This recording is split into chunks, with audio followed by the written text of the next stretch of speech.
Bolo. Bolo is caste, right? If I'm pronouncing it right. Boloch. Okay, okay. That's great.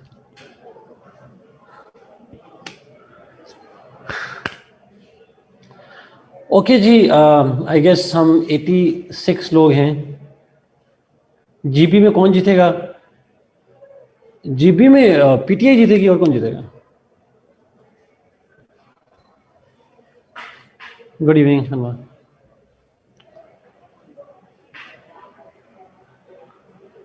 कस्बे हलाल और नसब परस्ती को समझते हैं। कस्बे हलाल का तो मुझे नहीं पता असमा। नसब परस्ती मतलब नसब परस्ती होती है जब आप अपनी एथनिसिटी को फॉलो करते हैं, अपनी कास्ट को फॉलो करते हैं, उसको हम नसब परस्ती कहते हैं। नहीं, मुझे मुस्लिम फिलोसफर्स की रीडिंग मैंने किसको सेंड करी थी? मैम राजिया को सेंड करनी थी? प्लीज मुझे बताइएगा। Hasan no chance.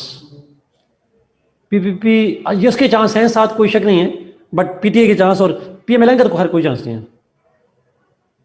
Whether be any implication in GP's election with respect to Kashmir? Usman बहुत इंपॉर्टेंट इसलिए बिकॉज अगर आप देख रहे हो तो एजे के जो प्राइम मिनिस्टर हैं, जो नू लीग से हैं, he has been opposing GB's move. वो जीबी के मूव को अपोज कर रहे हैं। सो आई थिंक मुझे जो लग रहा है उसमें ये लग रहा है कि ये एक इशू बनेगा। That would be an issue.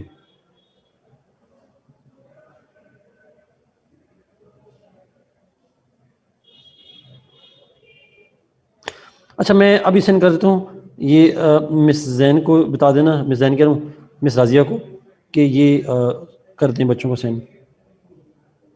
Nasir, ये मिस, बल्कि मैंने उनको सेंड किया हुआ है, लेकिन दोबारा उनको कह देना कि सर ने सेंड किया आपको, ये पॉलिटिकल साइंस की इन बच्चों को सेंड कर दें। ये रीडिंग, 2 रीडिंग मैंने सेंड की मिस राजिया को। हाँ, चैट बड़ी कर दो। ओके, हाँ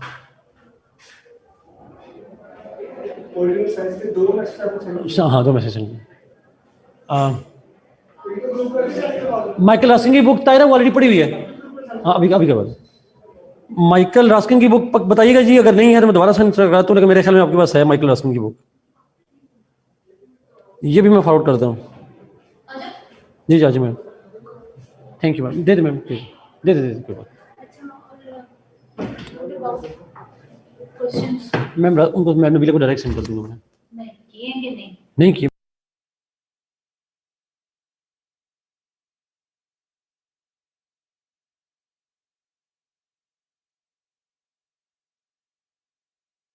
जी जी बच्चों, अच्छा मैंने कर दिया जी उनको सेंड। आप किताब भी सेंड कर दिया है माइकल रास्किन में।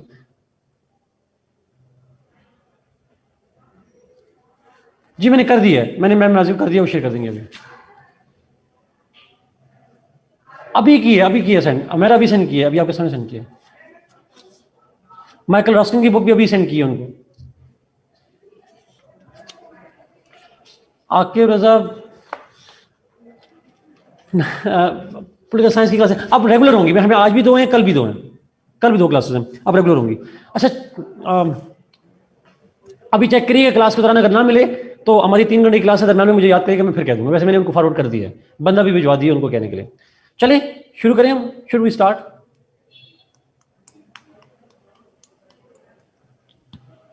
ओके ओके, हमने लास्ट क्लास में डिस्कस किया था स्टेट का कॉन्सेप्ट, इस्लामिक स्टेट डिस्कस किया था जहां तक मुझे याद है। नहीं, स्टेट भी डिस्कस किया था, ठीक है।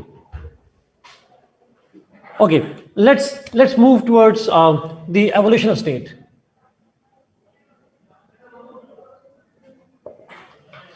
एवोल्यूशन ऑफ स्टेट, जी जी एग्जैक्टली। इस्लामिक कॉन्सेप्ट स्टेट था, उसमें प्रिंसिपल्स और मॉडल, ये 2 करने थे, पॉइंट 2। ओके, एवोल्यूशन पे हम चलते हैं जी। एवोल्यूशन ऑफ स्टेट का कॉन्सेप्ट आज बड़े इंपॉर्टेंट लेक्चर हैं, बहुत इंपॉर्टेंट है आपके लिए। अच्छा, एवोल्यूशन पे ऊपर चूंकि सवाल आता है कभी कभी, इसलिए इसकी हम बात करेंगे। एवोल्यूशन ऑफ स्टेट से मतलब है कि स्टेट की एवोल्यूशन कैसे हुई। अच्छा, एक बात तो ध्यान में रख लें कि जो एवोल्यूशन का कॉन्सेप्ट है, that is called the organic concept of state. those who say that state has evolved are those who believe that state is organic in nature. फायदा अब हम इस्लामिक स्टेट पे नहीं है, अब हम इस्लामिक स्टेट से आगे चलेंगे. इस्लामिक स्टेट के अंदर दो ही पॉइंट थे, प्रिंसिपल्स और मॉडल्स, दैट्स इट. उस पर अलग सवाल आता है. अब हम जा रहे हैं स्टेट का कॉन्सेप्ट ऑफ एवोल्यूशन. ये अलग क्वेश्चन इस पे आता है. अब इसका इस्लाम से या इस्लामिक हिस्ट्री से लिंक नहीं है. नाउ स्टेट कैसे इवॉल्व होती है या होती रही है, जो लोग इस थ्योरी को मानते हैं कि स्टेट इवॉल्व हुई है, उनको हम कहते हैं कॉन्सेप्ट को ऑर्गेनिक कॉन्सेप्ट. अच्छा, मेरे एक सवाल का जवाब दीजिएगा. जो सोशल कॉन्ट्रैक्ट थ्योरी है, वो social contract theory organic theory है या इनऑर्गेनिक है?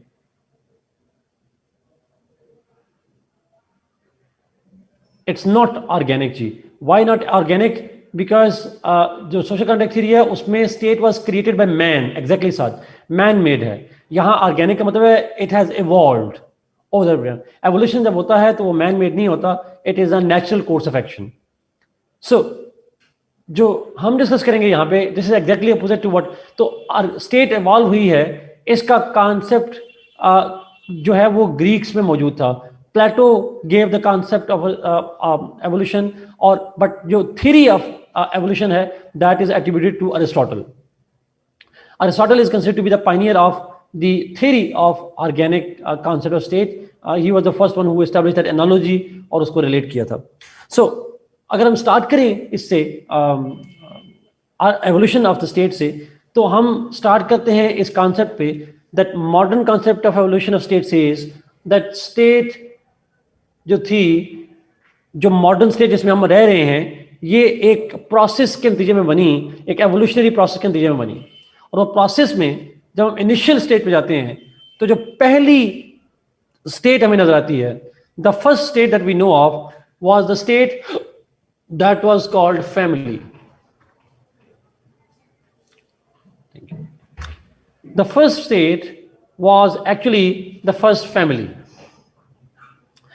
When I say family, it means the people, and family means people, few people, like जिसमें spouses and their children.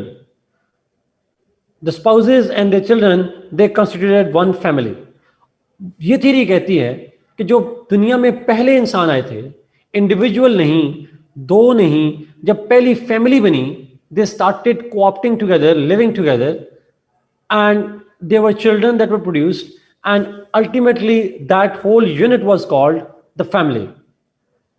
Family was the first autonomous independent unit. Individual was not, but family was an autonomous unit. अब जब पहली family I होगी, it had population, it had territory, और उस family में से कोई एक है जो सॉवरन होता है. क्या हमारी फैमिलीज में भी कोई एक सॉवरन नहीं होता? वैसे कौन होता है वो? इज इट यूजुअली फादर और mother?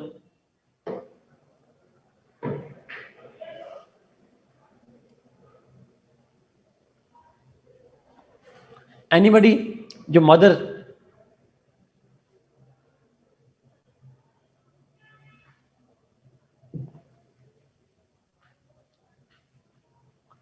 It can be mother, it can be both too. दोनों तो खैर नहीं होते. बड़ा अच्छा कमेंट है जी, mother is establishment and father is like Imran Khan. So चलें, ठीक है. बड़ा भाई भी हो सकता है. Okay, absolutely agreed sort of. जी, ठीक हो गया. ठीक हो गया. बट अच्छा, यहाँ पे thank you for correcting this all of this point. उसने ये एवोल्यूशनरी थ्योरी कहती है कि जब स्टेट बनी थी, there was somebody who was sovereign, who had the ultimate authority in resolving disputes and conflicts.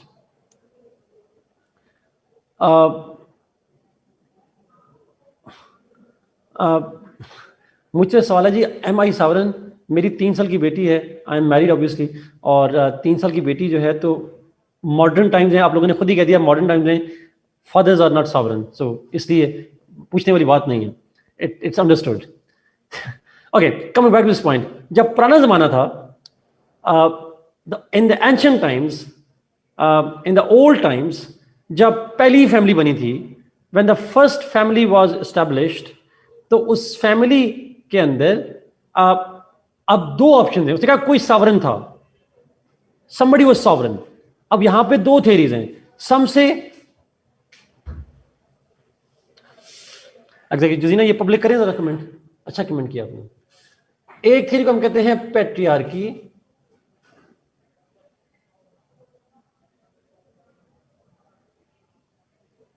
एक है मैट्रियार्की। पैट्रियार्की मीन्स दैट उस फैमिली में the male head was a sovereign, male dominant और मेल की sovereignty थी उस family के अंदर। And matriarchy means female had the dominant position, female was the sovereign. But whatever was the case, somebody, male और female, somebody was sovereign। इस पे dispute है who was sovereign, इस पे डिस्प्यूट है। लेकिन some say male, some say female, whatever was the case, but it was absolute confirmed that the family was sovereign। असल में प्री हिस्टोरिक फैमिलीज वर मैट्रियार्किकल। इसमें दोनों स्कूल ऑफ थॉट एग्जिस्ट करते हैं, इसलिए मैं इस पर नहीं जाऊंगा कि मैट्रियार्किकल वाली बात दुरुस्त है या पैट्रियार्किकल वाली बात दुरुस्त है ना। आप पेपर में लिखेंगे दोनों स्कूल ऑफ थॉट एग्जिस्ट करते हैं, पैट्रियार्किकल भी मैट्रियार्किकल भी। तो फैमिली वाज, बट हमें इससे फर्क नहीं पड़ता कौन सॉवरेन था, हमारी कंसर्न नहीं है। हमारी कंसर्न ये है कि जब सॉवरेन बन जाता है, जब कोई सॉवरेन होता है तो स्टेट बन जाती है। Because sovereignty distributes powers vertically, एक ऊपर एक नीचे, एक somebody is more powerful, somebody is less powerful, so top bottom approach आ जाती है, कमांड ओबे की बात आ जाती है, and this is what we call the state. So पहली स्टेट जो बनी थी that was the family.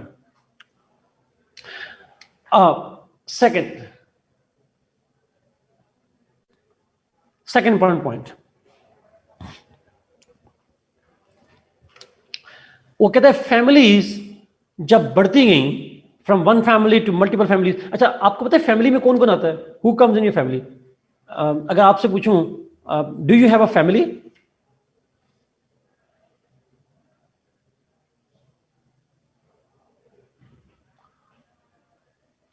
Absolutely not. You don't have a family unless you get married. You will only have a family when you get married. You are part of your father's family.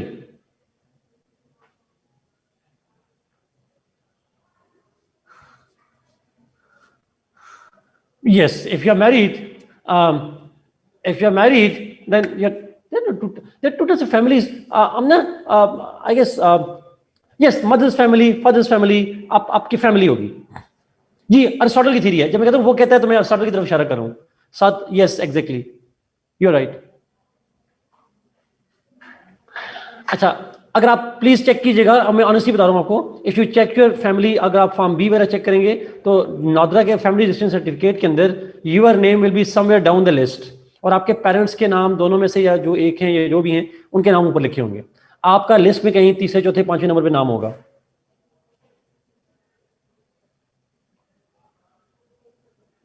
आमना ये sociology में पढ़ते हैं या इसको किस तरह से पढ़ते हैं?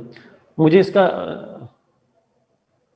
I don't know. ये जो सोशियोलॉजी में exactly that's I guess so. But हम लीगली जब बात करते हैं तो लीगली स्पीकिंग आपकी जो फैमिली है that's your part of your parents family, and your parents, आपकी ऊपर नाम लिखा होता है गार्ड नेम, और लिखा होता है फैमिली मेंबर्स के नाम लिखें। आप अपनी फैमिली के मेंबर्स के नाम में बच्चों के नाम लिखते हैं, स्पाउस का नाम लिखते हैं, सो ऑन।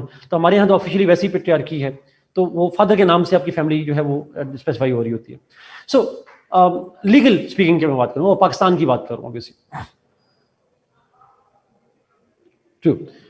सो फैमिली जो है, मैं फिर रिपीट कर रहा हूं, और उसको आप वर्टिकल से देखेंगे, parents and children, not children and parents. It's not top bottom, it's bottom up. Political science में, लीगल में, बिकॉज हमें सॉवरेन देखना होता है, सो सॉवरेनिटी के सेंस में, because you are kids, you are not sovereign. Sovereign will be the head of the family, mother या father, that's the basic idea. But Aristotle ये कहता है that matriarchy is where mother is sovereign, जहाँ mother sovereign हो मैट्रियार्की कहलाती है, जहाँ father sovereign हो पैट्रियार्की कहलाती है. Now, family over the period of time grows in numbers. बच्चों की शादियां, उनके family members and all that. And when the number grows, the family members increase, then that family turns into what we call the clans. Clan is an extended family. Family multiplication होती है, family tree expand करता है, and it turns into a clan. अच्छा, clan is not just the aggregate of families. Clan is not just the aggregate of the families. It is a whole unit. It's a unit in which multiple families live together. Multiple families live together as a one unit, and they are under the command of some sovereign, somebody who decides on their behalf, somebody who rules them. And all other members of the families, they actually follow that command. Again, clan ko head kaun karta hai? Who is the sovereign in the head? Who is the sovereign in the clan? Same theory, patriarchal, matriarchal. Agar some scholars say it's the male head, some say it was the female head. Some of the एक difference of opinion मौजूद है इसके ऊपर patriarchal, matriarchal. But clan was the second unit consisting of multiple families, but an autonomous independent unit headed by some sovereign. That was the second crude form of the state. Similarly, clan से as the population grew, clans multiply होते गए, it turns into tribes. Tribes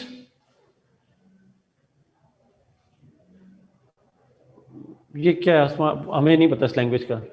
Tribes were multiple clans. Tribes were multiple clans, and those multiple clans, they got together to form one single unit.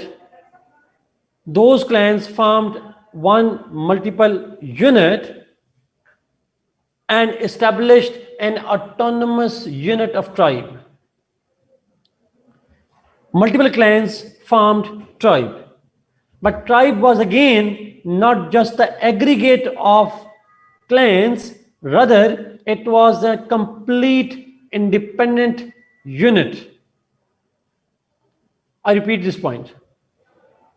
Tribes were not just the aggregate of clans, it was in fact the complete autonomous independent unit. Politically organized, where power was vertically distributed, and it was headed by some sovereign. उस tribe का एक chief था, वो कोई head था जो कि sovereign की अथॉरिटी रखता था. Everybody else of that tribe followed the dictates of that one man. And who was that one person? Tribe का हेड कौन था, sovereign कौन था? Again, patriarchal and matriarchal. दोनों स्कूल ऑफ थॉट यहां पे मौजूद हैं. अच्छा, क्यों नहीं पता फैमिली, क्लैन, ट्राइब का क्यों नहीं पता? बिकॉज प्रिमिटिव टाइम की कोई रिकॉर्डेड हिस्ट्री मौजूद नहीं है. We make estimates based on relics and old writings and all that. उससे हम एज्यूम करते हैं कि ये ऐसा होता होगा.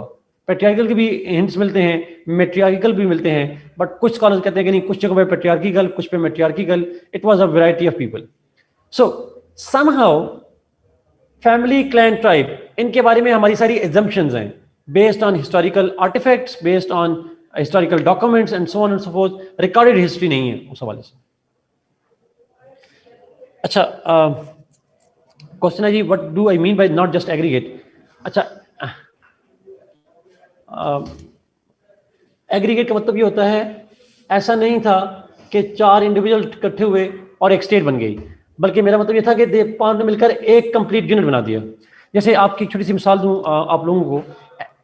आपके क्लास के अंदर मल्टीपल इंडिविजुअल्स होते हैं। आप बाहर लॉन में चले जाएंगे तो घूमे फिरेंगे, बट क्लासरूम के अंदर कंपैक्ट फॉर्म में, एक यूनिट फॉर्म में आप बैठ जाते हैं। So that sitting in one unit form, calling yourself a class is one unit. Now you are not bunch of individuals roaming बाजारों में कहीं घूम रहे हैं. You are just sitting as one unit. You are acting as one. You behave as a one unit, as a class. That's what we call not the aggregate. So in class you are not aggregate. बाहर अगर आपको मैं इकट्ठा कर लूँ, that's a kind of aggregate. So family, clan, tribes ये बढ़ते गए. Yes, over the period of time आबादी बढ़ती गई, और ट्राइब जो थे, और ये तमाम स्टेजेस जो पहली तीन हैं, they were there in the history that was not recorded history. नमाज के टाइम का कमेंट कीजिएगा, बाकी लोग कब कब नमाज आपने पढ़नी है मैं साफ से कर लूँ. ट्राइब्स जी, there was separate sovereign for family, separate for clan and separate for tribe. But जब फैमिली से क्लैन बना तो फैमिली का सॉवरन खत्म हो गया. जब क्लैन से ट्राइब बना, अब क्लैन का सॉवरन खत्म हो गया, अब ट्राइब का सॉवरन बन गया.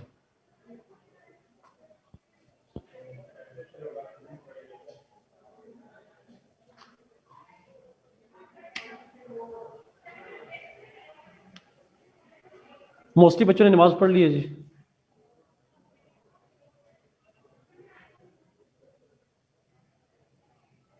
जी Umar, exactly. Okay, so this is tribe तक तो okay fine.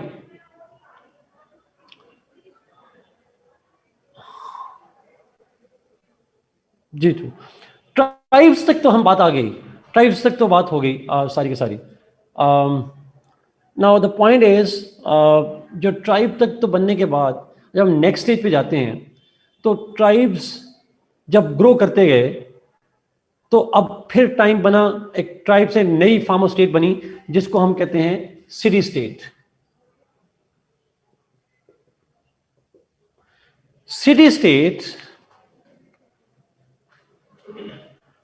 City states were the first states in the recorded history.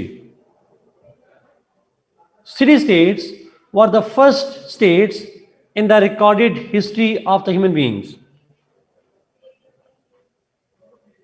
And those city states were emerged primarily in Greece. Greece में ये बड़ी ग्रो किया इन्होंने. What was the nature of city states? City states were the states having small territory and therefore small population. They had small territory and they had small population.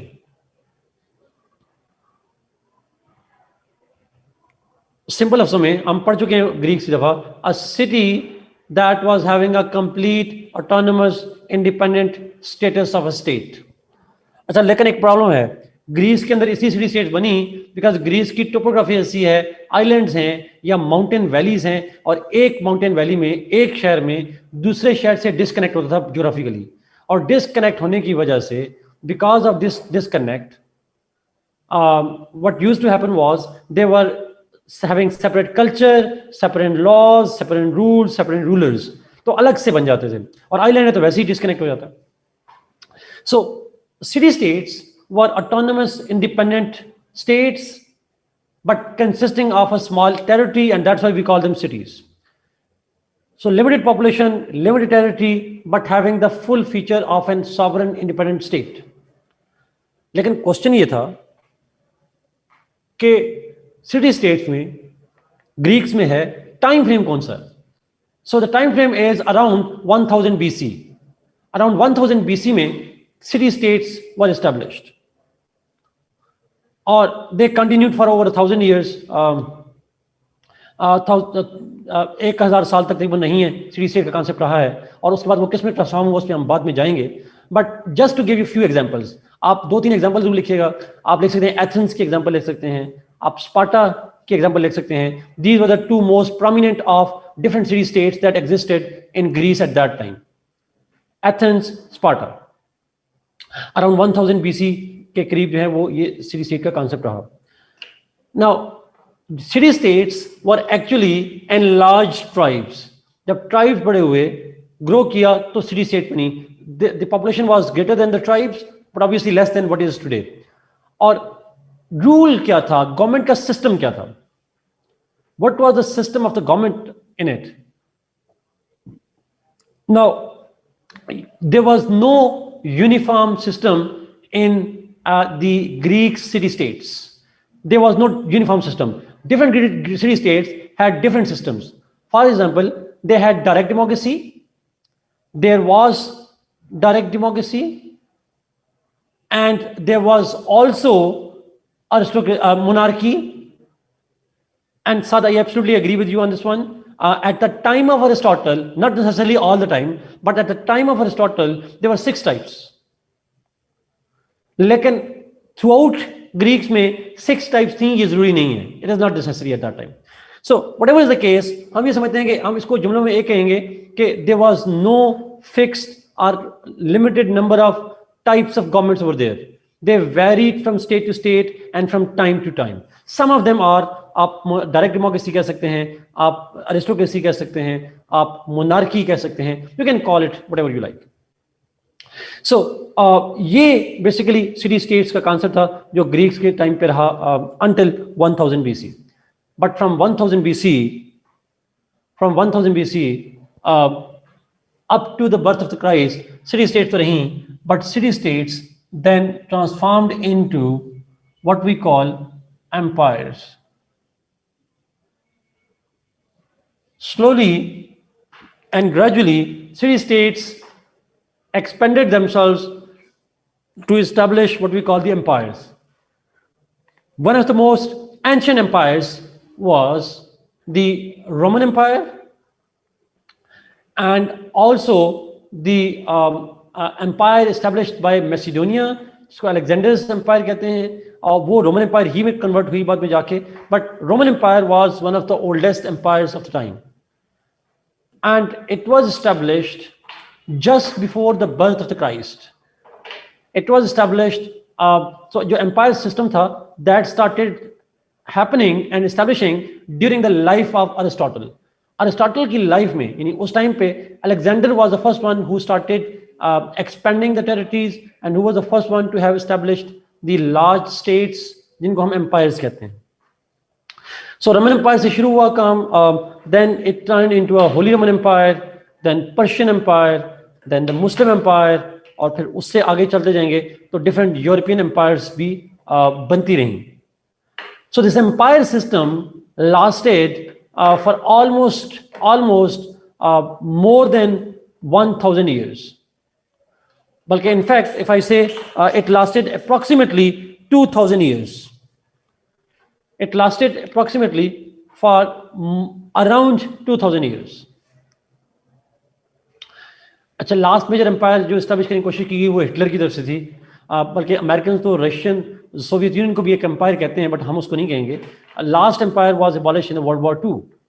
So different empires were established over the period of time over there. अब empire है क्या, इसकी characteristics क्या हैं? It lasted for around 2000 years, yes. With the birth of Christ, it lasted up to the 20th century. Empires के main feature क्या थे? Empires mostly consisted of monarchies. Sometimes those monarchies were constitutional, but mostly they were hereditary monarchies. Some monarchies were constitutional, but mostly they were hereditary monarchies. अच्छा, लेकिन empires had large territories,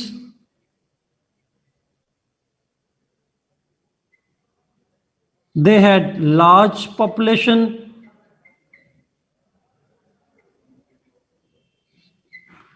and they had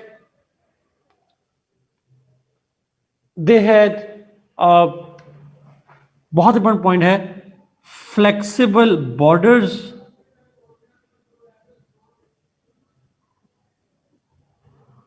उनके flexible borders थे. अब मैं explain करूंगा इन सबको. And lastly, uh, they had what we call fluid boundaries.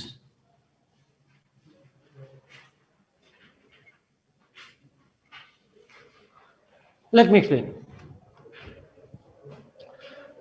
Now, थी उनमें mostly monarchy, form of government was monarchy, चाहे वो constitutional हो या hereditary monarchy हो, but empires were expanded territories. They consisted of vast areas and vast territories under them.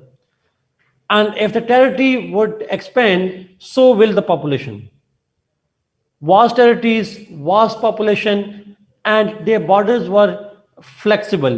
Flexible means the movement across one border to another one was easy. आप एक empire से दूसरी empire में जाएंगे तो आपको passport नहीं चाहिए होगा, आपको परमिशन नहीं चाहिए होगी. Usually not porous border. Porous का मतलब होता है मेरा मतलब जहाँ ज्योग्राफिकली पोरस होते हैं. यहाँ पे मतलब ये है कि यहाँ कोई पॉलिटिकल हर्डल भी नहीं थी. There was no political hurdle. There was no kind of restrictions. Exactly, no restrictions in crossing the borders.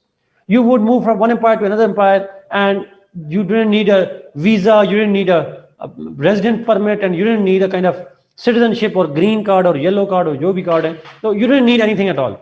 You could easily move from one state to empire to another empire without the need of any permissions, without any restrictions, and all that.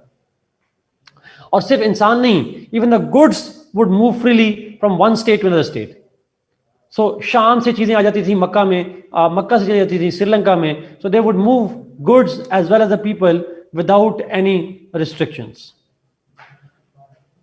और fluid boundaries से मतलब ये है that boundaries were not fixed. So if a state's boundary was at one given time in a one particular place, then it would either expand or it would shrink over the period of time. ये expand भी हो सकती है, ये shrink भी हो सकती है. It can happen anywhere. It can happen in any way. It can move in any direction. So the boundaries were not fixed. इसीलिए तो मैकियावेली ने फिर एक जुमला कहा था, state must expand or expire. एक स्टेट को अपनी बाउंड्रीज को एक्सपेंड करना चाहिए या वो एक्सपायर हो जाएगी. Yes, it is because of the conflicts with others, and it was what we call the inherent clashes between empires. True, the empires would always be in search of expanding their territory, expanding their influence, and they thought that their survival depends upon their expansion. So ये जो expansion है that was the basic idea. इसलिए अगर एक empire expand हो रही होगी तो कोई दूसरी श्रिंक हो रही होगी. So they never had a kind of fix once. So ये मेन फीचर्स हैं जी. मोनार्की थी, टेरिटरीज लार्ज थी, पॉपुलेशन ज्यादा थी because they had expanded territory. Anybody, any people and goods could move across the borders. And lastly, boundaries kept on changing. Sometimes boundaries were expanding, sometimes boundaries were shrinking. कभी आज की empire की boundary expand है, कभी कम हो गई, कभी ज्यादा हो गई. It would keep on changing mainly because of wars and conflicts. Now this is what we call the empire system. Is it clear जी? एम्पायर वाला system clear?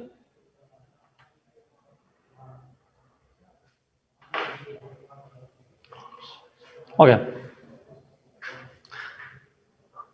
Let's move to the next form जी.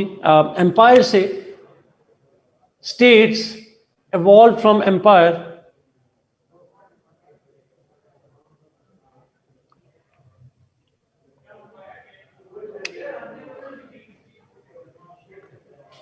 अच्छा, एक question जो आपके रह गए ये आखिर में दोबारा पूछ लीजिएगा, मैं दोबारा बता दूंगा. अच्छा, move towards empires, move towards what we call modern state, or we call it nation states. Empires evolved into what we call the modern states or the nation states. Modern state or nation state means a state that we live today, जिसमें हम आज रह रहे हैं. This empire system started transforming into modern states somewhere into the 14th and 15th century in Italy. Italy के अंदर in Italy in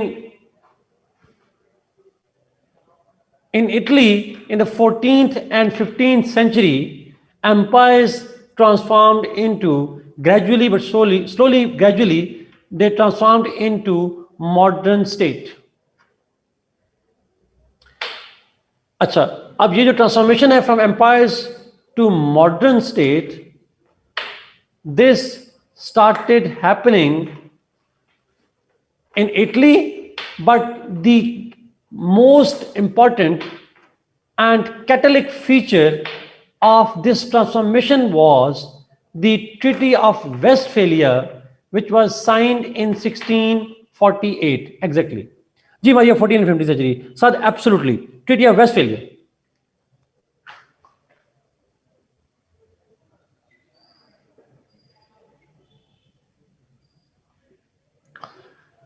treaty of Westphalia, तो modern state बनने का प्रोसेस तो 14th और 15th सेंचुरी में इटली में शुरू हो चुका था, नॉर्दर्न इटली में, बट उस process towards establishing a modern state, उसमें सबसे इंपॉर्टेंट जो इवेंट है, सबसे important event, that is called treaty of Westphalia in 1648.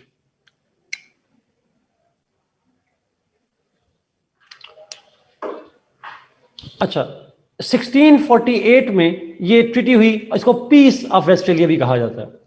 This treaty ended the 30 years war in Europe.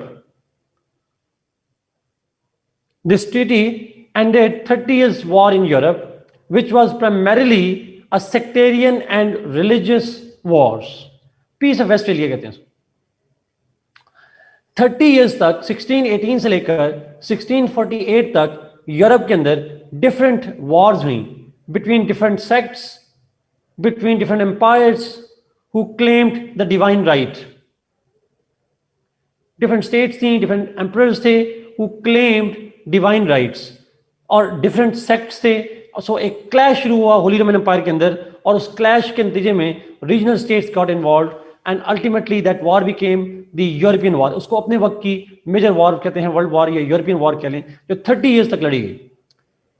उस 30 years के अंदर डिफरेंट यूरोपियन एम्पायर्स और जो डिफरेंट सेक्ट से थे, उनके दरमियान में वॉर्स जब खत्म हुई, they then entered into an agreement which is called peace of Westphalia या ट्रीटी ऑफ वेस्टफेलिया. इस एग्रीमेंट में क्या था, लेट अस सी जी. बड़ा इंपॉर्टेंट पॉइंट है यहाँ पे अगेन.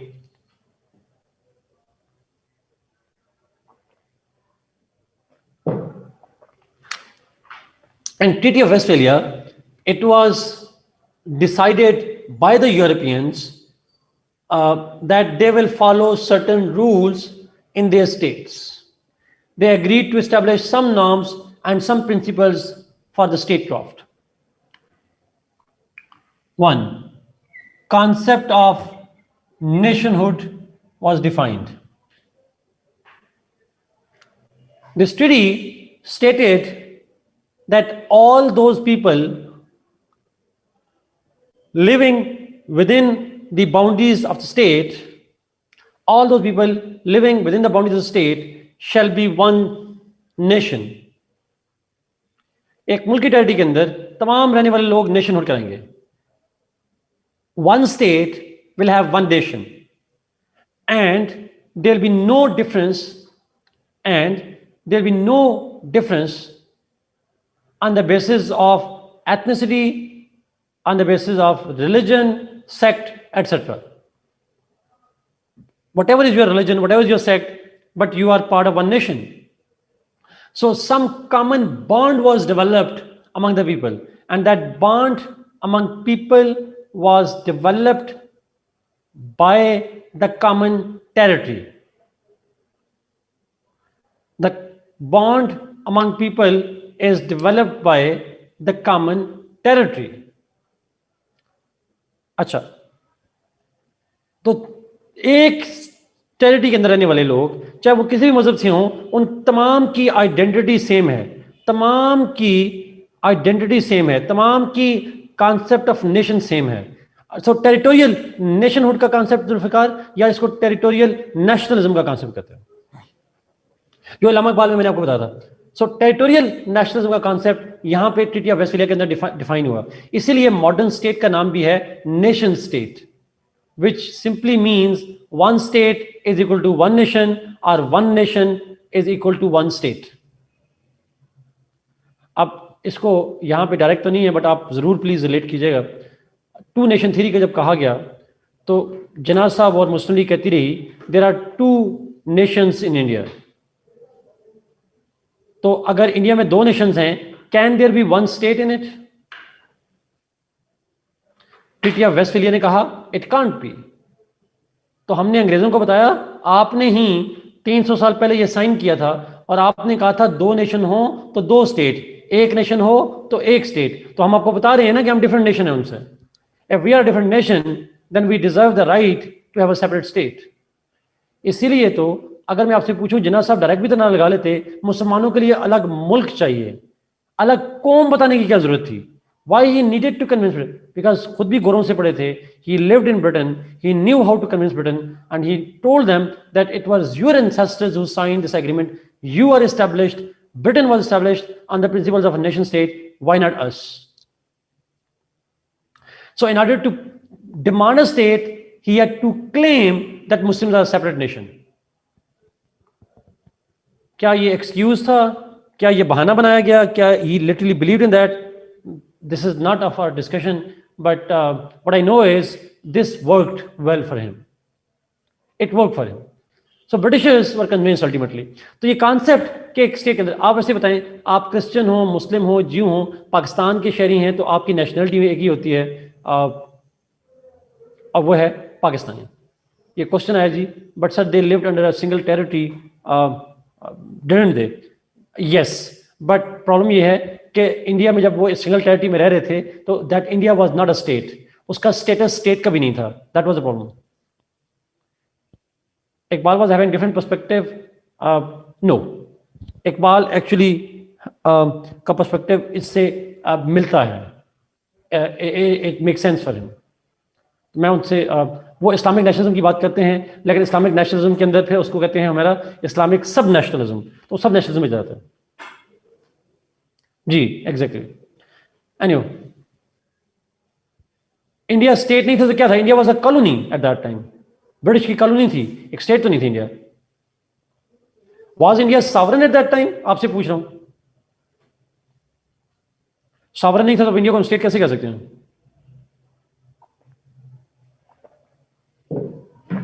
तो हम दो को में इसलिए कह रहे थे बिकॉज हम एक स्टेट नहीं थे, स्टेट के अंदर एक नेशन होगी। अब यही कहा कि इस कॉलोनी को आप स्टेट बनाने जा रहे हैं तो एक स्टेट नहीं होनी चाहिए, दो। Why two states? Because there are two nations. तो ये कॉन्सेप्ट नेशनहुड का डेवलप हुआ सबसे पहले। इस नेशनहुड के कॉन्सेप्ट को हम कहते हैं secular concept of nationhood.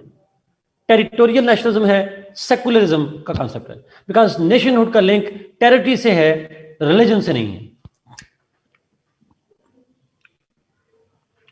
Second,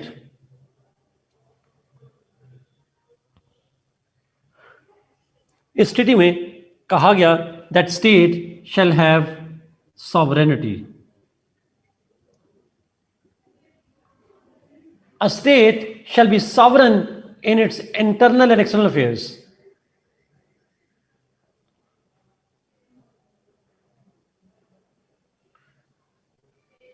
ji, Noble, exactly. अच्छा, असल में इसको रिपीट करता हूं आसान लफ्ज़ों में। अब पाकिस्तान को आप साइड पे रखिएगा। नेशनहुड का मतलब यह है कि ट्रीटी ऑफ वेस्टफालिया में कहा गया that all those people living within the territory shall be called one nation. All the people, whatever is their religion or caste or creed, they shall be called one nation. So one state will have one nation. So concept of nationalism, the concept of nationhood, that was developed in Treaty of Westphalia. Simple. दोबारा सवाल आया जी, exactly, that was what was done. अच्छा, but they were living under the one territory, so how can they be a separate nation? Again, मैंने पहले भी repeat किया, separate nation के लिए सेपरेट स्टेट का होना जरूरी है, टेरिटरी का होना जरूरी नहीं है. One state must have one nation. One state must have one nation. But one territory will have one nation or two nations. Territory का लिंक नहीं कर रहा मैं. स्टेट की एक नेशन होनी चाहिए, और इंडिया में चूंकि एक टेरिटरी है, स्टेट नहीं है, लेकिन इस टेरिटरी के अंदर दो नेशन बनती हैं, तो जब यहां से अलग होकर जाएंगे तो दो स्टेट बनाकर जाएं. ये आर्गुमेंट था सर. यस.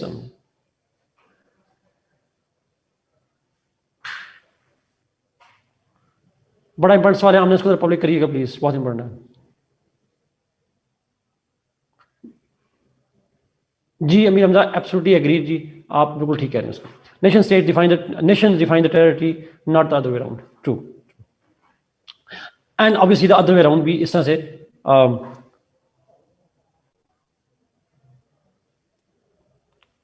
आमना का क्वेश्चन में पढ़ लेता हूँ जी. Yes, there was no concept of nation on religious basis in Westphalia, then how this apply in our movement. Because Amna हमने क्या किया उसके अंदर, हमने उसको अडॉप्ट किया, कस्टमाइज किया, अल्लामा इकबाल का नजरिया लगा दिया. हमने नेशनहुड की डेफिनेशन बना दी रिलीजन के नाम से. उन्होंने कहा इस्लाम में कांसेप्ट ऑफ नेशन जो है वो रिलीजन से आता है. तो इंडिया के मुसलमान एक कौम है, और अगर एक कौम है, आपके नज़दीक कौम है, तो फिर हम बना देते हैं अलग मुल्क बना देते हैं. सो हमने डंडी मारी, इस्लामिक नेशनलिज्म की बना पे ले गए उनको. हमने कहा आपको इस्लाम का नहीं पता, हमारे इस्लाम में हमें पता है, और उसमें तमाम मुसलमान एक कौम होते हैं. Anyway, I understand we played game, but this is how we did it. और यही का ना, अपनी मिलत पे क्यास अक़वाम मगरब से ना कर, खास से तरकीब कौम रसूल हाशमी. हाँ, आपके कॉन्सेप्ट डिफरेंट होगा, हमारा कॉन्सेप्ट डिफरेंट है. We applied our own rules exactly. So that was the idea. तो सॉवरेनिटी के ऊपर जाते हैं. स्टेट थी, तो स्टेट के अंदर सॉवरेनिटी का कॉन्सेप्ट भी डेवलप हुआ, which simply means that one state must be governed by some sovereign. अच्छा, सॉवरेनिटी तो हमेशा से रही है, फैमिली से लेकर अभी तक. डिफरेंस ये था that this time sovereign would have actual controls. Sovereign would protect the state from external aggressions. इसको हम कहते हैं एब्सोल्यूट सॉवरेन कॉन्सेप्ट निकला. State absolutely disconnected itself from others. It created what we call, sovereign से अगले point भी जाएंगे, it created hard borders. Hard borders से मतलब है borders were made hard, and any movement of people from one state to another state was made conditional to the permission of the sovereign. Sovereign इजाजत देगा आप मुल्क में दाखिल हो सकते हैं, आपकी चीजें दाखिल हो सकती हैं. सॉवरेन परमिशन नहीं देगा तो आप बॉर्डर्स क्रॉस नहीं कर सकते. You are not allowed to cross. अगर आप बॉर्डर क्रॉस करेंगे, if you cross the borders without the permission, then it means you are violating our sovereignty. You are violating our sovereignty. Indian planes आए, पाकिस्तान में बालाकोट पे हमला करके गए, they cross the border without our permission, that was the violation of the sovereignty. So borders hard हो गए, nobody, nothing, no goods, no people shall be allowed to cross borders without the permission of the sovereign. Borders were made difficult to cross. फिर concept आया passport का, फिर ये सारे concept जो हैं परमिशन वगैरह के, वीजाज वगैरह के कॉन्सेप्ट आए. And lastly, last concept, and that was the fixed boundaries.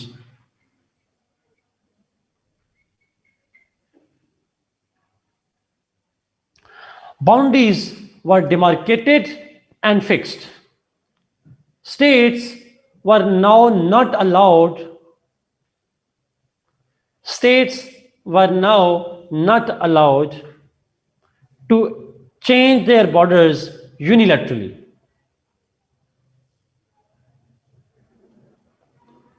The borders were fixed, and states were not allowed to change their borders unilaterally. आप अपनी बाउंड्री डिमार्केट कर दी आपकी, ये आपकी बाउंड्री है, ये हमारी बाउंड्री है. आप बाउंड्री चेंज करना चाहते हैं दूसरी स्टेट से, आप बढ़ना चाहते हैं, एक्सपेंड करना चाहते हैं, आप अकेले नहीं कर सकते. हाँ, अगर दूसरी स्टेट अपनी टेरिटरी आपको दे दे, दूसरी स्टेट आपके साथ मर्ज हो जाए, it's up to them, but you have no right to expand your boundary unilaterally. And that is what we call the concept of fixed boundaries. So ये मेन पॉइंट्स थे जो treaty of Westphalia के अंदर fix कर दिए गए, और इसके नतीजे में जो स्टेट बनती है उसको हम कहते हैं अ मॉडर्न स्टेट या concept of nation state. Please Taimur इसको पब्लिक करें क्वेश्चन को, मैं इसी पे आने लगा था। 2-3 रिसेंट एग्जांपल हैं जी जब स्टेट्स ने इस लास्ट पॉइंट की वायलेशन की, फिक्स बाउंड्रीज के कॉन्सेप्ट की वायलेशन की। One of them was raised bye a question over here, जो प्राइवेट में मैसेज आया। This Indian merger of Kashmir, this annexation of Kashmir by India is exactly violation of the modern rules of the state. Modern state, अब अगर कश्मीर पे सवाल आए तो nation state के कॉन्सेप्ट की, जिसमें बाउंड्रीज डिमार्केशन फिक्स कर दी गई, India unilaterally change the boundaries, and this is a clear example of India deviating from the modern principles of state. Absolutely. कोई और मुल्क जिसने ऐसा किया हो, is India the state?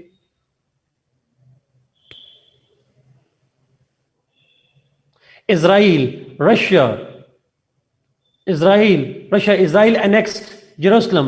Russia annexed which territories? Crimea. Amir Hamza गजा नहीं, गजा में तो नहीं किया उन्होंने ऐसा। इसराइल ने किया गोलान हाइट्स को, जॉर्डन वैली को, वेस्ट बैंक को, उन टेरिटरी को। गजा के अंदर कम उन्होंने, चलो। तो रशिया ने क्रीमिया के ऊपर किया, और यही इल्जाम इंडिया चाइना पे लगाते हैं।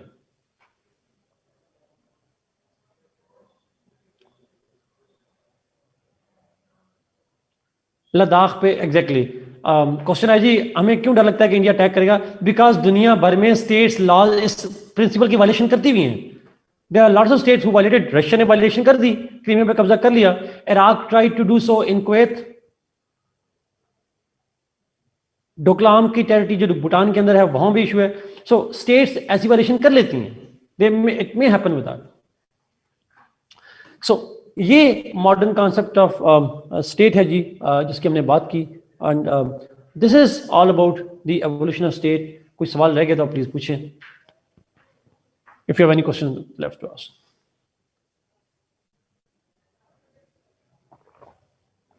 अच्छा, एक तो क्वेश्चन प्लीज पब्लिक क्या करें ताकि सबको आइडिया हो जाए। मैं जवाब बहुत जल्दी में बोले तो समझ नहीं आती।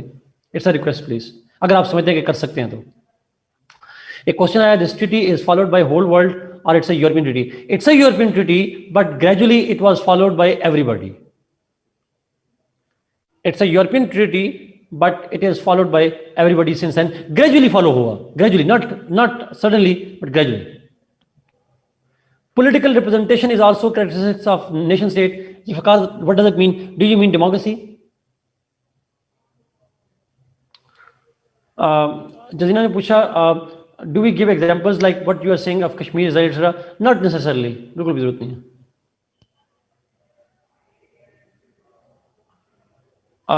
बिल्कुल होगा अमीर हमजा, बिल्कुल होगा, बिकॉज मॉडर्न स्टेट की बुनियाद ही इसके ऊपर है।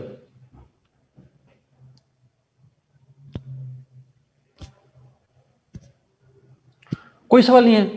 Should we take break now?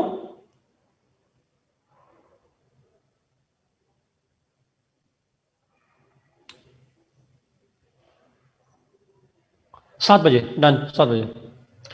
अच्छा जी, दीज आर 4 पॉइंट्स जी। Types of monarchy please. मैंने कहा था कॉन्स्टिट्यूशनल मोनार्की और हेरिडिटरी मोनार्की।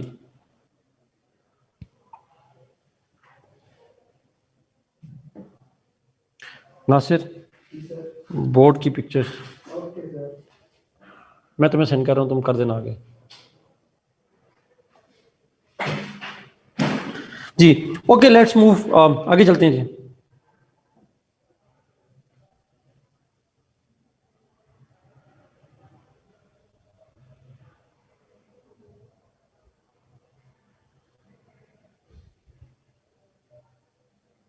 नस मैंने क्वेश्चन कर दिया।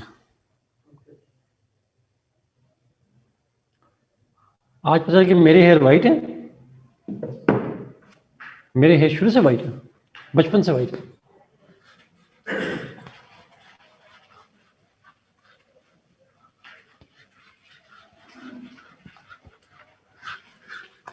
ओके,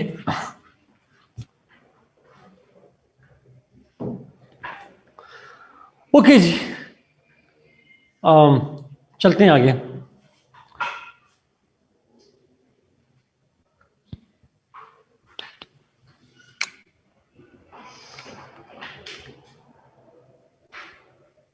फैशन, बुजुर्गी, कमेंट करते नहीं ये जब सीएसए का रिजल्ट आएगा ना फिर मैंने कमेंट करना है, कोई बात नहीं, ये फैशन था, फेल होना कोई नहीं, बुजुर्गी की लामत होगी, कोई नहीं, मैंने भी कह देना, आने दे रिजल्ट आपका भी। ओके ओके लेट्स नहीं करें खुदा ना खासा, मैंने सीएसए नहीं किया, आगे चलते हैं प्लीज। लेट्स गो टू, अच्छा बहुत बहुत बहुत इंपॉर्टेंट डिबेट पे हम जाने लगे हैं जी, बहुत इंपॉर्टेंट डिबेट पे।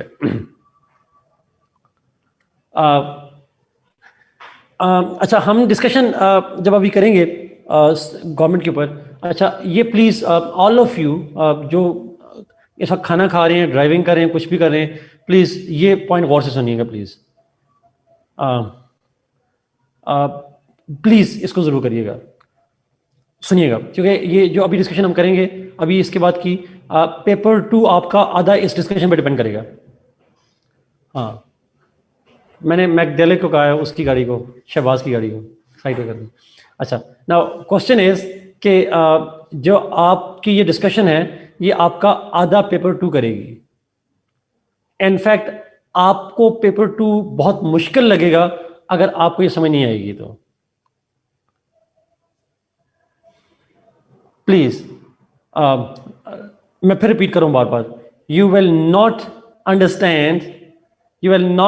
understand any of the paper 2 if you don't understand this discussion।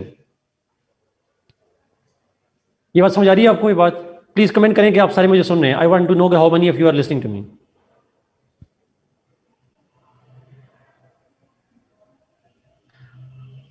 Okay great, ठीक हो गया, यकीन हो गया मुझे, जाग रहे हैं। अच्छा अब सुनिएगा प्लीज, हमने डिस्कशन करनी है गवर्नमेंट के ऊपर।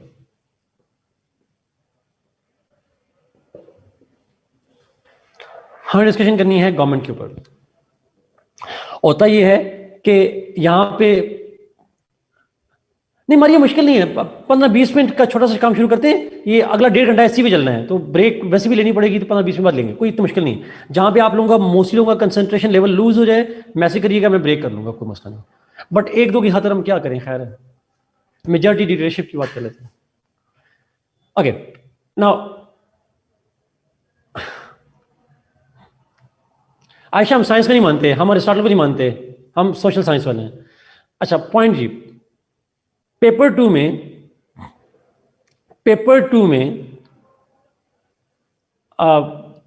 जो बेसिक डिस्कशन है पेपर 2 में वो है कॉन्स्टिट्यूशंस के ऊपर। और जितने कॉन्स्टिट्यूशंस हैं उनके अंदर मोस्टली सवाल जो आते हैं वो आते हैं उनकी गवर्नमेंट्स के फंक्शंस पे, उनकी गवर्नमेंट्स के इलेक्शंस पे, एटसेट्रा एटसेट्रा एटसेट्रा, उनकी गवर्नमेंट के मामला पे, mostly, not always but mostly questions. अब मसला ये है कि उसमें मैक्सिमम आपने 2 सवाल करने होते हैं, मिनिमम 1-2 सवाल करने पेपर 2 में जाके, बट 2 सवाल का मतलब है 50% of the paper will be done if you understand this thing. Paper 2 का 50% आपको अंडरस्टैंडिंग हो जाएगी यहां पे। अच्छा ये बेसिक आइडिया बताना चाह रहा हूं, तो 2 क्वेश्चन सिर्फ ये ना समझिएगा कि 2 क्वेश्चन बड़े, सिर्फ 2 क्वेश्चन हैं। अच्छा जो बच्चे कॉन्स्टिट्यूशनल लॉ पढ़ेंगे उनको एडिशनल बेनिफिट हो जाएगा यहां पे जाकर। अच्छा गवर्नमेंट के ऊपर सवाल, यहां पे इस सेक्शन में, इस गवर्नमेंट में एक डायरेक्शन में सवाल आता है, यहां इस डायरेक्शन में एक पर्टिकुलर एंगल में सवाल आता है। पेपर 2 में मैंने कहा डिफरेंट कॉन्स्टिट्यूशन में सवाल आ सकता है। अच्छा गवर्नमेंट किसे कहते हैं? What is government? गवर्नमेंट का मतलब होता है, मैंने आपको डेफिनेशन बता चुका था, हमने लास्ट क्लास में डिस्कस की थी। Basically government is that agency that manages the affairs of state which runs the country. रोला पढ़ने नहीं है सर, मतलब जो रियासत के मामलात को चलाते हैं, मैनेजमेंट करते हैं। मैंने कहा था स्टेट की आया होती है, वो देखभाल करती है, लुक आफ्टर करती है, और स्टेट से मतलब है लोगों की, टेरिटरी की, सॉवरन की देखभाल करती है। That's what it does. अब मेरे सवाल का जवाब गौर से देखिए, क्योंकि मुझे पता चलेगा किसने सही पढ़ा है किसने नहीं पढ़ा. Who was the first thinker who gave this concept of, और प्राइवेट मैसेज देना है, who was the first thinker who gave this message of this idea कि गवर्नमेंट स्टेट के चलाने के लिए इस्तेमाल होती है. There is a separate government which is managed to run the state. First one, मुझे जवाब रहे हैं, मैं ऑप्शन बताता हूँ जी. प्लेटो, रूसो, मार्क्स, लॉक, और तो का प्लेटो, अरिस्टोटल, मार्क्स, लॉक, अल खल्दून, अरिस्टोटल. चलें, अब मैं सवाल पूछता हूँ, एक हिंट देता हूँ. सोशल कॉन्ट्रैक्ट थ्योरी में से कोई एक बंदा करें. सोशल कॉन्ट्रैक्ट थ्योरी में से हाब्स, लॉक, रूसो, इनमें से वो बंदा जिसने कहा था कि दो कॉन्ट्रैक्ट हुए थे. A writer who said there were two contracts. Lock ने कहा था दो कॉन्ट्रैक्ट हुए थे, और उसने कहा था पहला कॉन्ट्रैक्ट जो था, अब दोबारा पढ़िएगा वो लेक्चर. लॉक ने कहा था पहला कॉन्ट्रैक्ट हुआ था that established state, and the second contract established representatives. याद आ रहा है नहीं आ रहा?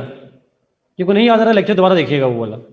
The first contract establish state, जो लोगों ने आपस में कॉन्ट्रैक्ट किया, कम्युनिटी को सॉवरेन मान लिया और स्टेट बन गई. सेकंड कॉन्ट्रैक्ट में कम्युनिटी ने कुछ नुमाइंदों को चुना, उनको कहा तीन काम करेंगे आप. क्या तीन काम दिए गए उनको? आप बताएं जरा, अगर याद आ गया तो दोबारा. और exactly life, liberty, security of life, security of liberty and property, ये तीन काम करने का काम कहा गया उनको. इट हैड टू गवर्नमेंट का काम. स्टेट बनी थी प्रॉपर्टी डिस्प्यूट के लिए, उस्मान जो आपने कहा, state was established to resolve property disputes. Government बनी थी ताकि प्रॉपर्टी की वजह से लाइफ को खतरा, लिबर्टी को खतरा, और हमारी जो प्रॉपर्टी उसको खतरा है, उसके लिए फिर उसने काम करना था. सो कॉन्सेप्ट ऑफ गवर्नमेंट जो पायनियर है वो है John Locke. John Locke was the Pioneer of the modern concept of the government, and he was the one who defined the role of the government, which is meant to serve the people of the state. That's what it does. अच्छा, government के जो functions हैं, they are divided into three main organs. Government ने अब it has to look after the state. State की आया है, इसने देखभाल करनी है, तो देखभाल करने के लिए इसने तीन इदारे बनाए हुए हैं, three organs. Legislature, executive, judiciary. Legislature, executive and judiciary, ये तीन ऑर्गन हैं, and collectively it is called organs. Three organs, and they are collectively called the government. मैंने बॉडीज का मैंने क्या कहा? अच्छा, मैकडन ने कहा जी they are organs of state. अच्छा,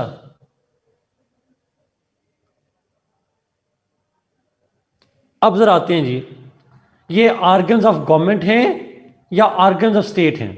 अब बताएं. They are organs of government, not state. Absolutely not. State के नहीं हैं. They are the organs of the government. मतलब, जरा सुनिएगा प्लीज, मतलब समझाता हूं इसको. हाउ, कैसे? गवर्नमेंट का काम है आवाम की देखभाल करना. गवर्नमेंट का काम है अवाम की देखभाल करना, और गवर्नमेंट अवाम की देखभाल करने के लिए,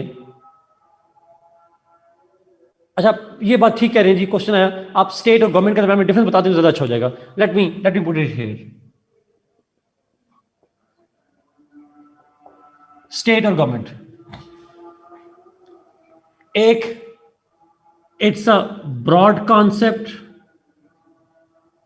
or government is part of it, सब part of state. ऐसा ही है. Is it true? स्टेट के 4 एलिमेंट्स होते हैं, गवर्नमेंट उस 4 में से एक हिस्सा है छोटा सा, it is one part of it. अच्छा, state has sovereign. Is government sovereign? Absolutely not. No, it is subordinate to the sovereign. It acts under the command of the sovereign. It cannot go under the sovereign. अच्छा, तीसरी चीज, state is permanent, government is temporary. State is permanent and government is temporary. अच्छा, government जो है वो आती जाती रहती है, स्टेट मौजूद रहती है. स्टेट मौजूद रहती है. आज पीटीआई गवर्नमेंट है, पहले नवाज शरीफ की थी, पहले पीपल्स पार्टी की थी. That's different. So governments come and go and state remains there. Pakistan remains Pakistan, the governments continue come and go. That's the idea. अगला point, state is a political unit, a political unit which, अब IR की definition है, political unit which takes part as an independent autonomous role in maintaining relations with other states. State is an independent political unit which plays an independent autonomous role in international relations. International relations states के होते हैं, governments के नहीं होते. So there was no Trump agreement, there was US agreement. Pakistan-Iran relations, not PTI versus PTI Communist Party relations. It's not Labours versus the Democrats. Labours की और Democrats के relation की बात नहीं होती. It's about US and UK relationship.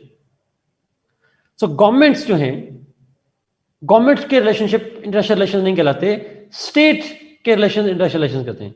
One state when it interacts with other state, that is called the international relations.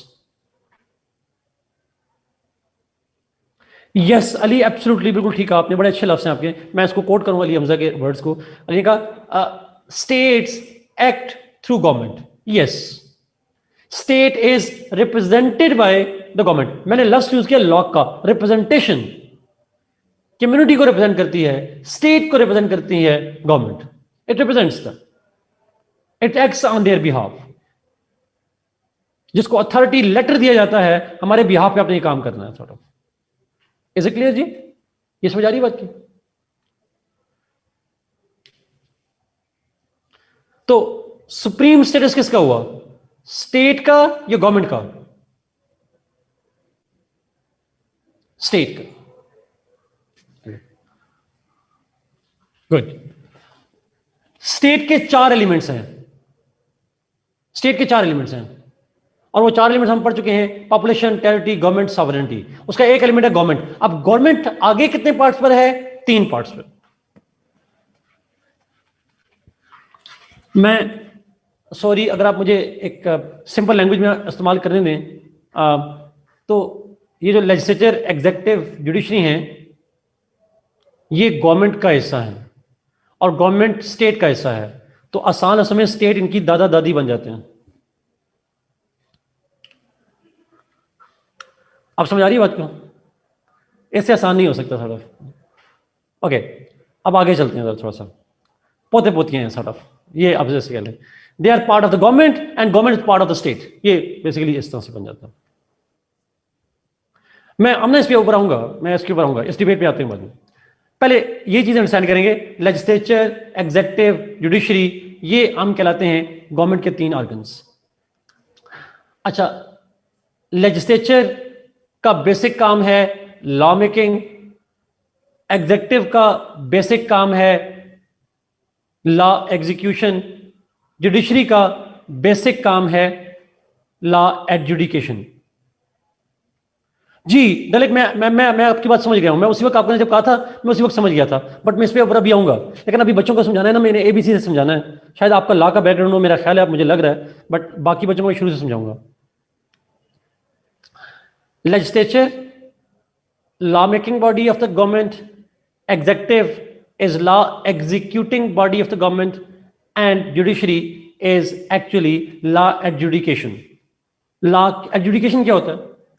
Law interpretation करना, कानून की इंटरप्रिटेशन करने वाला जो इदारा है उसको हम जुडिशरी कहते हैं। नाउ इसका मतलब ये हुआ कि गवर्नमेंट्स जो हैं बुनियादी तौर पर लॉ पे चलती हैं, they work on the basis of law, और उसके organs law making, law interpretation और लॉ इंप्लीमेंटेशन जो है, ये 3 काम करते हैं। अब होता है इससे लॉ इंप्लीमेंटेशन को ही एनफोर्समेंट कहते हैं उमर, एग्जीक्यूटिव क्या होते हैं सर। अब हम देखेंगे गवर्नमेंट क्या होती है, एग्जीक्यूटिव क्या, लेजिस्लेचर क्या होती है, एग्जीक्यूटिव क्या होती है, टाइप्स क्या हैं, फीचर्स क्या हैं, एटसेट्रा, और जुडिशरी क्या है। पेपर में इस सेक्शन में, पेपर 1 के सेक्शन 2 में जुडिशरी पे अलग सवाल आ सकता है। इन पे चांसेस बहुत कम है, इनमें आया भी लेजिस्लेचर पे चांस हैं, इस पे तो बिल्कुल चांस नहीं है। व्हाट इज एग्जीक्यूटिव, सवाल नहीं आता इसके ऊपर यहाँ पे सेक्शन में। पेपर 2 में जब कॉन्स्टिट्यूशन पढ़ेंगे, अमेरिका की एग्जीक्यूटिव के ऊपर, ब्रिटिश की executive, Chinese, Indian, Turkey, Malaysia वगैरह, उनकी एग्जीक्यूटिव पे, उनकी लेजिस्लेचर पे सवाल आ सकता है, उनकी जुडिशरी पे भी आ सकता है। लेकिन यहां इस पेपर में, इस सेक्शन के अंदर सवाल जो है वो सिर्फ जुडिशरी पे ज्यादा चांस है या लेजिस्लेचर पे चांस। लेकिन हम यहां तीनों पढ़ेंगे ताकि वहां पे जाके तीनों को समझ आ सके, तीनों को हम अंडरस्टैंड कर पाए। So let's begin with legislature. Legislature से पढ़ना शुरू करते हैं, फिर हम जाएंगे एग्जीक्यूटिव के ऊपर, फिर हम जाएंगे जुडिशरी के ऊपर। जब जुडिशरी पे जाएंगे तो शहबाज आपकी बात पे हम आएंगे वापस, जो आप बात कर रहे थे जुडिशरी वाली बात पे, फिर उसकी डिस्टिंक्शन में वहां जाके करूंगा बच्चों से। Let's begin with legislature. आप ब्रेक ले लें।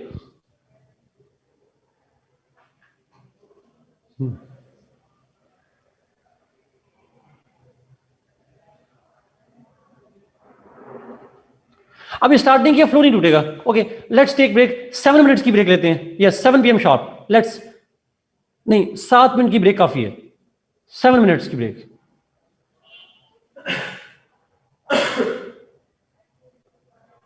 गो टेक ब्रेक, 7:05 पे मिलते हैं दोबारा। ना से ब्रेक करा देना बच्चों।